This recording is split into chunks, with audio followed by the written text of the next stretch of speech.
AP CM Chandrababu trend set చేస్తున్నారా? పాలనలో ప్రజలతో మమేకమవుతున్నారా? ప్రతి పర్యటనలో సీఎం కామ్ మెన్ గా మారుతున్నారా? ఇంతకీ చంద్రబాబు ఇలా చేయడానికి కారణాలేంటి? అప్పటి చంద్రబాబుకి ఇప్పటి బాబుకి ఉన్న తేడా ఏంటి?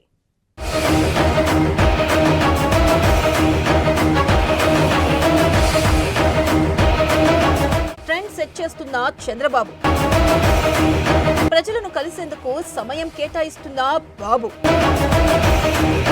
ఆర్టీసీ బస్సుల్లో ప్రయాణిస్తున్న చంద్రబాబు,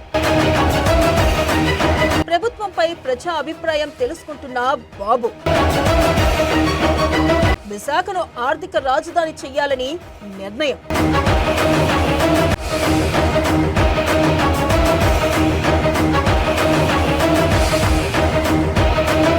టీడీపీ అధినేత ఏపీ సీఎం చంద్రబాబు ట్రెండ్ మార్చారా? ఎక్కడికి వెళ్తే అక్కడ ప్రజలతో మమేకమవుతున్నారా అంటే అవుననే సమాధానమే వినిపిస్తుంది. గతంలో 2014-19 మధ్య కూడా ఆయన ప్రజల మధ్య తిరిగారు. కానీ భద్రతాపరమైన కారణాలు లేదా పాలనపరమైన ఒత్తిడి నేపథ్యంలో ఆయన ఎక్కడికి వెళ్ళినా అక్కడి పనులు చూసుకుని వెనుదిరిగేవారు. ప్రజలతో కేవలం ముచ్చట్ల వరకే పరిమితమయ్యేవారు.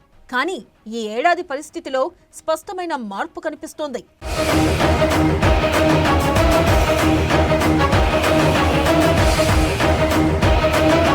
ప్రజలతో ఇంటరాక్షన్ కు సీఎం చంద్రబాబు ఎక్కువ సమయం కేటాయిస్తున్నారు. వారితో కలిసి వారి పక్కన కూర్చొని వారితో ముచ్చటించేందుకు ప్రయత్నిస్తున్నారు. తద్వారా సీఎం మన సీఎం అనుకునే స్థాయిలో ఆయన అందరితోనూ కలివిడిగా ఉంటున్నారు. ప్రతి నెల 1వ తారీఖున పెన్షన్ల పంపిణీ కార్యక్రమంలో స్వయంగా పాల్గొంటున్నారు.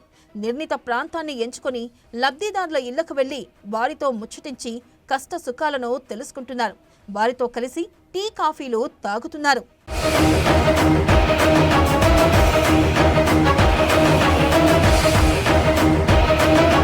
ఇది సీఎం చంద్రబాబును పేదలకు ప్రజలకు కూడా చేరువ చేసింది. ఇక ఆర్టీసీలో ఉచిత ప్రయాణం కల్పించిన తర్వాత మరింత ఎక్కువగా ఇంట్రాక్షన్ కల్పిస్తున్నారు. ఏ పని మీద ఎక్కడికి వెళ్లినా ఆర్టీసీ బస్సు ఎక్కి మహిళలతో మమేకమవుతున్నారు. ప్రభుత్వం అమలు చేస్తున్న సంక్షేమ కార్యక్రమాలు, పాలన, పెట్టుబడులపై వారి అభిప్రాయాలు తెలుసుకుంటున్నారు. ఇదే సమయంలో తన విజన్ను నేరుగా వారికి పక్కన కూర్చోబెట్టుకుని వివరిస్తున్నారు.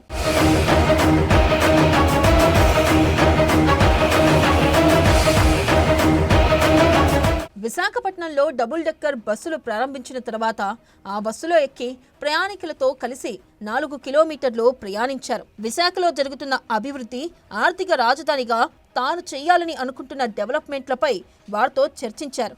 వారి నుంచి అభిప్రాయాలను తెలుసుకున్నారు. తాజాగా కుప్పంలో పర్యటించినప్పుడు కూడా స్థానిక ఆర్టీసీ బస్సు ఎక్కి ప్రయాణికులతో మమేకమయ్యారు.